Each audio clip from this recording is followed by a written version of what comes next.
নওগাঁর দুবলহাটি ইউনিয়নের সনলিয়া গ্রামে সাইফুল ইসলামের বিরুদ্ধে মানববন্ধনে অংশ নেন স্থানীয় বাসিন্দারা।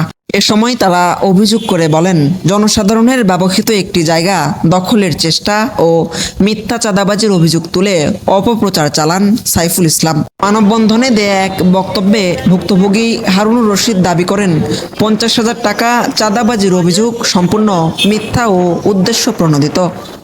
আর এলাকাবাসীর দাবি, জনস্বার্থে ব্যবহৃত ওই স্থান কোনোভাবেই দখল করতে দেয়া হবে না। তবে এই অভিযোগের বিষয়ে সাইফুল ইসলামের কোনো বক্তব্য পাওয়া যায়নি।